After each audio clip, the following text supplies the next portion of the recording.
এবারের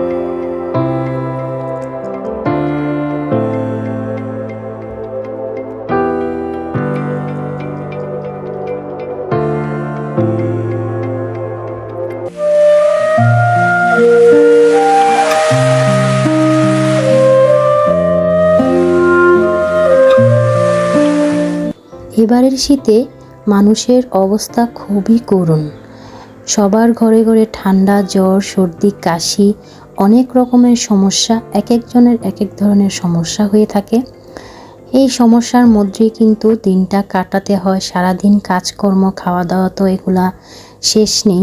এক একজনের এক এক চাহিদা, এক একজনের এক এক আবদার, এক একজনের জন্য এক এক রকমের রান্না বান্না। শরীর ভালো থাকুক আর সুস্থ থাকুক, রান্না বান্না তো করাই লাগবে। ঠান্ডা পানি ধরার মধ্যে এতটাই বিরক্ত লাগে, মনে হয় যেন ঠান্ডা ফ্রিজের বরফের পানি ধরছি। শরীর মন তখন কিছুই কিন্তু ভালো লাগে না। সারা রাত্রে কাজকর্ম করে সারাদিন শেষ করে যখন ঘুমাতে যাই, সকাল থেকে উঠে পড়ে শরীর এত ক্লান্ত হয়ে যায়, মনে হয় কিছুই করতে পারি না, কিছুই ভালো লাগে না। এরকম কেউ যদি বলতো যে তুমি শুয়ে থাকো, আমি সারাদিন রান্না বান্না করে তোমাকে খাওয়াবো, কোনো কাজকর্ম করা লাগবে না, ওদিন তো আমি মহা আনন্দ করে অনেক শুয়ে বসে থাকতাম। এটা তো আর কেউ বলবে না। একটা মানুষই বলতো, সে এখন কাছে নেই, অনেক দূরেই আছে। যাই হোক, এটা তো আর বললাম না, সবার ভাগ্যে আর জোটে না। সবাই শুয়ে বসে থাকে এই শীতের সময় কম্বল নিয়ে, কাঁথা নিয়ে, কিন্তু আমার তো এই শীতের মধ্যে কাজকর্ম করাই লাগে।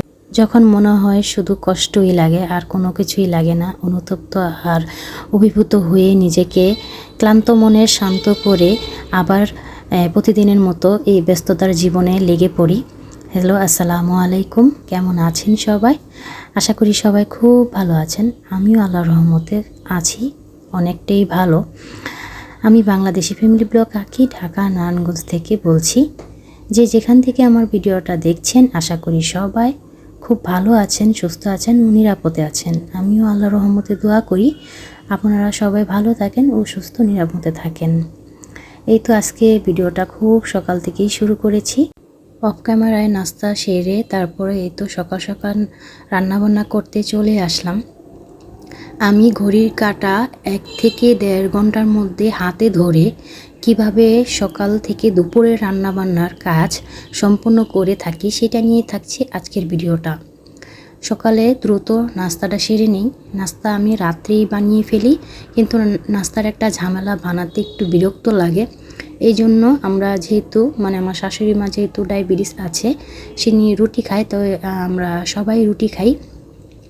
মাঝে মাঝে অন্য খাবার টাবার খাই, বেশি অন্য কিছু ঝামেলা লাগে না। এই জন্য রুটি, চা নাস্তা, বাজি ছিল আগের দিনের বাজি ছিল, ওটা দিয়ে নাস্তাটা সেরে নিয়েছি।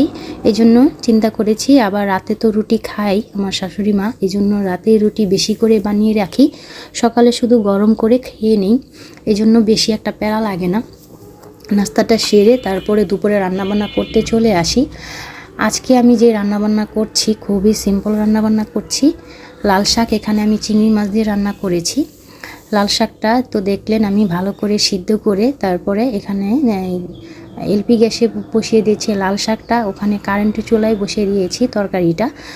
2 চুলায় 2 পথ হয়ে গেলে বেশি কিন্তু সময় লাগে না। আর মেন হলো কোটাকাটি, এটা যদি আগে থেকে করা থাকে আরও সময় কিন্তু কম লাগে রান্না বান্না করতে। এই জন্য আমি আগে সব কিছু কুটে ধুয়ে রান্নাটা বসিয়ে দিই, একেবারে বেশি সময় লাগে না। রান্না বান্না বসিয়ে কিন্তু অনেক কাজকর্ম করা যায়। এই জন্য আমার রান্না বান্না করতে যখন আমি রান্না বান্নাটা করি বেশি সময় নেই না। রান্নার ঘরে কিন্তু থাকতে কিন্তু অনেকটাই বোরিং লাগে, কখন রান্না বান্না শেষ করে ঘরে একটু এসে রিল্যাক্সে বসবো, কিংবা একটু বসে থাকবো, এটাই কিন্তু আমরা চিন্তা ভাবনা করি সবাই, যে রান্নাবান্না শেষ করে তাড়াতাড়ি ঘরে যাই, একটু বিশ্রাম নিই। অনেক সময় কিন্তু রান্না ঘরে থাকা যায় না। এই জন্য হয়তো আমি ওই চুলাতে এই লাল শাকটা একটু বাগার দিয়ে নিলাম। তারপরে এই তো এখানে আমি তরকারিটা বসিয়ে দিয়েছি। এখানে আমি ফুলকপি আর সিম দিয়ে আমি মাছ রান্না করব। তারপর মশলাটাই তো কষাই নিচ্ছি। কষাই নিলে বেশি কিন্তু সময় লাগে না। কষাই নিয়ে তারপরে তরকারিটা আমি দিয়ে দেব। এখানে আমি 2 চুলায় 2টা বসিয়ে দিয়ে তারপরে আমি অন্য যে কাজকর্ম আছে সেগুলোও করে নিব। এগুলো আমি আগে থেকে কুটে ধুয়ে রেখে দিয়েছিলাম। তারপরে এই তো দেখেন আমি সিম, তারপর এই তো ফুলকপি, এখন শীতের সিজনে সিম আর ফুলকপির তরকারিটা কিন্তু খুবই মজা লাগে। কার কাছে কেমন লাগে জানি না, শীতের সিজনের সবজি তো সবারই ভালো লাগে, বিশেষ করে সিম আর ফুলকপিটা খুবই ভালো লাগে। মানে এই তরকারিটার যে ঘ্রাণ আর যে মানে খেতে এরকম স্বাদ লাগে, যে কোনো মাছ দিয়ে রান্নাবান্না করলে কিন্তু খুবই ভালো লাগে, কষায় রান্না করা হোক কিংবা ভেজে রান্না করা হোক। এই তো এখানে আমি লাল শাকটা রান্না করেছি, দেখেন শাকটা কি সুন্দর হয়েছে, একদম লাল টুকটুকা হয়েছে। আর শুকনা করে রান্না করি। আমাদের শাশুড়ি মা আবার যদি ভিজা ভিজা থাকে, মানে যদি পানি থাকে, সে আবার খেতে চায় না। আমার শাকটা একদম শুকিয়ে গেছে, মানে শুকিয়ে একটু ভুনা ভুনা টাইপের করে রান্না করতে হবে, নাইলে সে খাবে না। মুরব্বী মানুষ, তারা তো আগে অনেক মানে করে রান্নাবান্না করতো, তাদের রান্নার মতো না হলে কিন্তু খেতে চায় না। ঠিক সেভাবেই করি রান্নাবান্না করার চেষ্টা করি যাতে শাশুড়ি মা খেতে পারে। যাই হোক, আমার কিন্তু রান্নাবান্না এক আইটেম হয়ে গেছে, মানে শাকটা রান্না করা হয়ে গেছে। সিম্পল রান্নাবান্না, বেশি কিছু আর রান্নাবান্না করছি না। আজকে আমি মাছ ভেজে তারপর রান্নাবান্না করব। তারপরে তো শাকটা হওয়ার পরে আমি এখানে তেল দিয়ে মাছটা আমি মশলা মেখে, লবণ হলুদ মেখে তারপরে এখানে ভাজ দিয়ে বসিয়ে দিয়েছি। তারপরে ওই তো এই কারেন্টের চুলার মধ্যে আমি ওখানে তরকারিটা কষাতে দিচ্ছি। তরকারি কষাতে কষাতে এখানে মাছ ভাজা হয়ে যাবে। তারপর তরকারিটা কষার পরে আমি মাছটা দিয়ে দিব, দিয়ে আমি ধনেপাতা জিরা ফোড়ন দিয়ে আমি নামিয়ে ফেলতে পারবো। তারপর এই তো আমি এর ফাঁকে মানে অন্য কাজকর্ম করতে থাকি। এখানে আমি রান্না বসিয়ে ঘরও গুছিয়েছি, সাথে আবার রুমও পরিষ্কার করে ঝাড়ু টাড়ু দিয়ে এসে পড়েছি।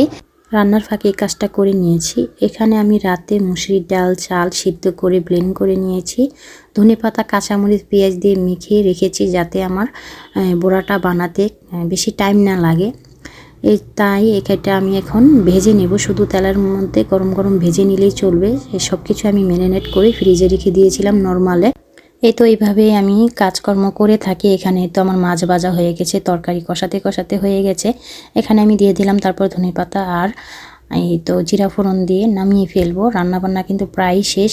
এর মাঝখানে আমি থালা বাসন ধুয়ে নিয়েছি, ধুয়ে আবার এখানে শুকাতে দিয়েছি। ঘরটর ঝাড়ু দিয়ে মুছে নিয়েছি, সব কাজকর্মই শেষ। আমার প্রায় রান্নাবান্না করতে 1 ঘন্টা 25 মিনিট লেগেছে। এরকম হাতে ধরে টাইম নিয়ে কাজকর্ম করলে কিন্তু অনেকটাই সহজ হয়ে যায়। তাই আপনাদের সাথে আমি জিনিসটা শেয়ার করলাম। এভাবেই আমি করে থাকি। যখন রান্নাবান্না করতে মনের ইচ্ছে করে না মাঝে মধ্যে, তখন আমি এভাবেই করে থাকি সিম্পল কিছু রান্নাবান্না। তারপর এখানে আমি গুঁড়া চিংড়ি দিয়ে এই তো মাছের বড়াটা ভেজে নিলাম।